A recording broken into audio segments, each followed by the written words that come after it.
हमारे बीच उपस्थित सभी धर्म के प्रचारक, धर्म को मानने वाले एवं साथ ही इस कार्यक्रम को आप सबों के मध्य में बृहद स्वरूप में रखने वाले श्री संदीप मारवाह जी, अगर समय की अनुकूलता इतनी ही है कि हम अपने संबोधन में आध्यात्मिक विचार की क्या आवश्यकता है इसके विषय में चर्चा करें, चूँकि सभी हमारे परिचित हैं, सभी संत महात्मा, सबका नाम तो हमारे गोपाल जी ले ही रहे हैं, हमें लेने की आवश्यकता संभवतः नहीं है। आध्यात्मिक जीवन आपके जीवन में या आपके जन्म लेते ही आपको प्राप्त हो जाता है। आप सभी माँ जब शब्द कहते हैं तो आध्यात्म वहीं से शुरू हो जाता है। जननी जन्मभूमिश्च, जननी ये जो हमारी पृथ्वी है और जो हमारी माँ है, दोनों हमारे लिए अध्यात्म में पहली सीढ़ी है और पहला हमारे ज्ञान का प्रचार प्रसार करने का, हमें शिक्षा देने का आध्यात्मिक गुरु है। अध्यात्म की आवश्यकता सबको है और कहीं न कहीं सनातन धर्म आध्यात्म की दृष्टि से कहता है कि आद्य प्रवर्तते धर्मश्च चतुष्पालम पालितः तपः शौचम दया सत्यम एते पादा प्रकीर्तिता। जो आध्यात्मिक है उसके अंदर सत्यता, तपश्चर्या, दया और प्रेम और साथ में शुद्धता बड़ी आवश्यक है।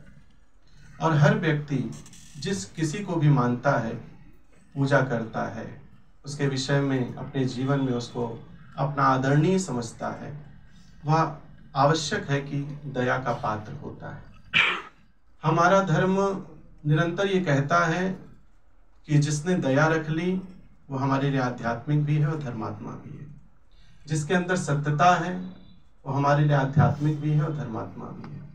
जिसके अंदर दया है, सत्यता है, प्रेम है, शांति है, वही हमारे लिए सबसे बड़ा आध्यात्मिक है। राजनीतिक व्यक्ति हो सकता है, लेकिन राजनीति में भी धर्म की नीति जब आती है तो वह विश्व शिखर के सम्मेलन में सबसे सर्वोच्च पद पर स्थापित होता है और तभी हम विश्व गुरु बन सकते हैं। धर्म को लेकर के चलने से हमारा जीवन मानवीय तो होता ही है, लेकिन साथ में हम धर्म को जोड़ते हैं तो ईश्वर भी हमारा सहायक बन जाता है। अभी आज लोकेश मुनि जी ने जो चर्चा की कि केंद्र सरकार हो, चाहे राज्य सरकार हो, चाहे संसार की कोई भी सरकार हो, जहाँ धर्म के ऊपर, आध्यात्म के ऊपर कभी भी थोड़ी सी भी चोट मारी जाएगी तो वहाँ अध्यात्म और धर्म ही विजयी होगा, वो कभी पराजित नहीं हो सकता।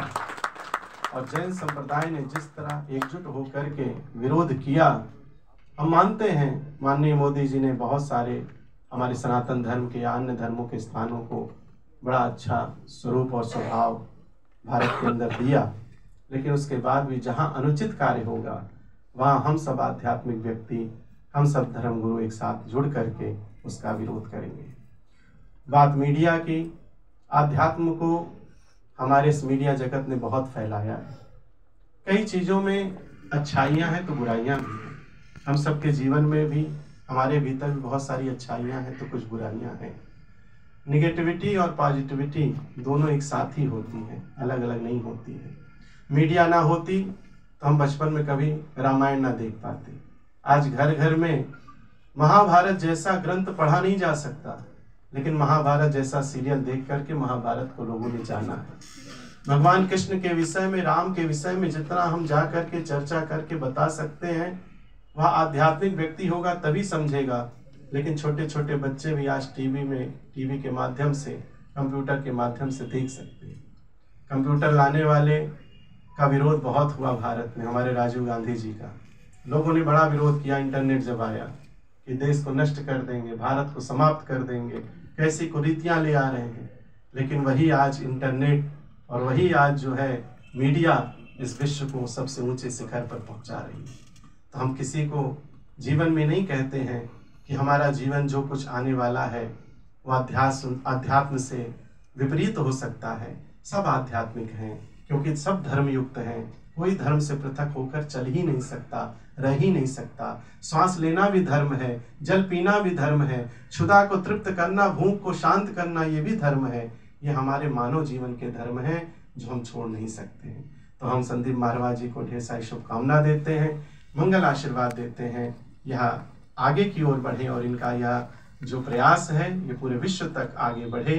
और आध्यात्मिक आज जो हम लोगों को एक मंच इन्होंने बनाया है, कम से कम इन्होंने ये भी दर्शाया है कि हमारे जीवन में हम चाहे जितने ऊंचे हो जाएं, चाहे जितना बड़ा मीडिया का ग्रुप बन जाए, लेकिन बिना अध्यात्म के वो भी सुशोभित नहीं हो सकता। जैसे फूलों के गुलदस्ते में जब गुलाब लग जाता है तो उसकी शोभा बढ़ जाती है, ऐसे ही अध्यात्म जहाँ जुड़ जाता है उसकी शोभा बढ़ जाती है। तो आपको शुभकामना।